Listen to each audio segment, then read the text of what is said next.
आज आपण एका संवेदनशील आणि महत्त्वाच्या विषयावरती बोलणार आहोत. सध्या मुंबई, पुणे, नाशिक, ठाणे अशा अनेक शहरांमध्ये मोठ्या प्रमाणावरती सोसायटी रिडेव्हलपमेंट केले जातात. अनेक ठिकाणी बिल्डर सोसायटीमध्ये येतो, नवीन नवीन स्वप्न दाखवतो आणि एक वाक्य ठरलेलं असतं, ते म्हणजे सगळं आम्ही ठरवू, तुम्ही फक्त सही करा. अशा परिस्थितीमध्ये अनेक फ्लॅट धारक गोंधळून जातात. आपले हक्क काय आहेत, आपल्याला काय मागायचं आहे, आपले काय अधिकार आहेत, आपले कायदेशीर आपलं स्टेटस काय आहे, या सर्वांची माहिती नसल्यामुळे अनेक वेळा लोकांचं नुकसान होतं. म्हणून आजचा व्हिडिओ हा शेवटपर्यंत नक्की बघा, कारण हा रिडेव्हलपमेंटमध्ये बिल्डरपेक्षा फ्लॅट धारकांना जास्त अधिकार आहेत. हा सर्व अधिकारासंदर्भातली हा व्हिडिओ आहे. तर अजूनही तुम्ही आमचा चॅनल सबस्क्राईब केला नसेल तर आमचा चॅनल सबस्क्राईब करा, व्हिडिओ लाईक करा, शेअर करा, कमेंट बॉक्समध्ये तुमचं सजेशन सांगा. सर्वप्रथम एक गोष्ट नीट समजावून घेतली पाहिजे की रिडेव्हलपमेंट म्हणजे नक्की काय. जुनी किंवा मोडकळीस आलेली किंवा धोकादायक इमारत पाडून त्या जागेवरती नवीन इमारत उभी करणे म्हणजेच रिडेव्हलपमेंट. याला अनेक वेळा फ्री डेव्हलपमेंट असं देखील म्हटलं जातं, कारण ह्यामध्ये फ्लॅट धारकांकडून थेट बांधकामासाठी पैसे घेतले जात नाही. पण इथे एक फार मोठा गैरसमज असतो. लोकांना वाटतं की बिल्डरच मालक आहे, पण कायद्याच्या नजरेमध्ये बिल्डर कधीही मालक नसतो, तो फक्त डेव्हलपर असतो. खरी मालकी ही सोसायटीची आणि फ्लॅट धारकांचीच असते. जमीन, FSI, प्रकल्प यावरील अंतिम अधिकार हा फ्लॅट धारकांचाच असतो, बिल्डरचा नाही. रिडेव्हलपमेंटसाठी सोसायटीमधील ठराविक संख्येने सभासदांनी संमती आवश्यक असते.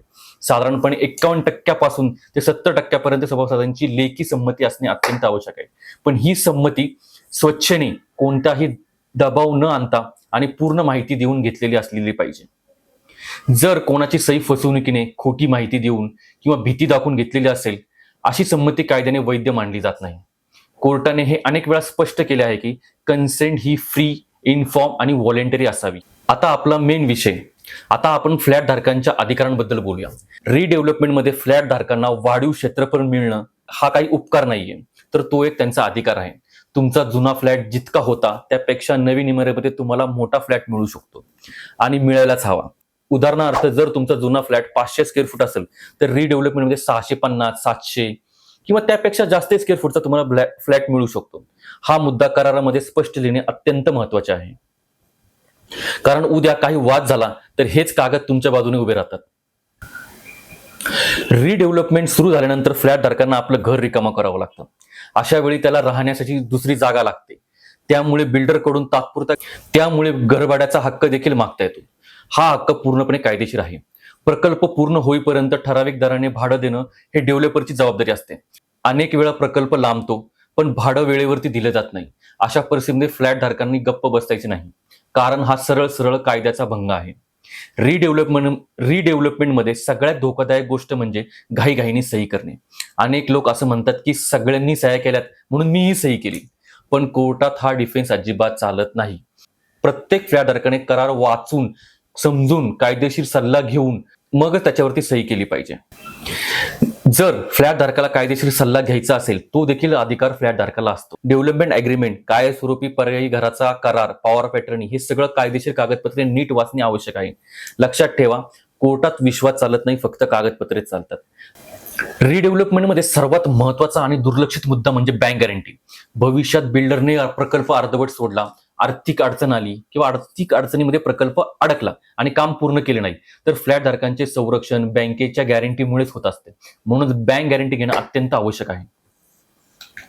रेरा कायदा आणि शासनाच्या निर्णयानुसार योग्य प्रकारची बँक गॅरंटी असणं फ्लॅट धारकांच्या सुरक्षेसाठी अत्यंत महत्वाचे आहे. रिडेव्हलपमेंटमध्ये बिल्डर फ्लॅट धारकांची मनमानी खर्च टाकू शकत नाही. अनावश्यक चार्जेस, अतिरिक्त रक्कम किंवा अचानक पैशाची मागणी कायदेशीर नाही. फक्त इतकंच लक्षात ठेवा की जर तुम्हाला ठरलेल्या क्षेत्रापेक्षा जास्त क्षेत्र हवं असेल तर त्या अतिरिक्त क्षेत्राच्या स्वतंत्र अटी ठरवू शकतात. बाकी सर्व बाबींमध्ये बिल्डरला नियमाच्या चौकटीत राहावं लागतं. अनेक वेळा असं होतं की रिडेव्हलपमेंटमध्ये प्रकल्प रखडतो, वेळेवर पूर्ण होत नाही, भाडं थांबवलं किंवा ताबा उशिरा दिला जातो. अशा परिस्थितीमध्ये फ्लॅट धारकांना पूर्णपणे असह्य नसतो. रेरा कायद्याअंतर्गत तक्रार करता येते. सहकारी न्यायालयामध्ये देखील दाद मागता येते. आवश्यक असल्यास सिव्हिल कोर्टामध्ये देखील कायदेशीर कारवाई करता येते. योग्य वेळी योग्य पाऊल उचललं तर फ्लॅट धारक आपले हक्क नक्की मिळू शकतो.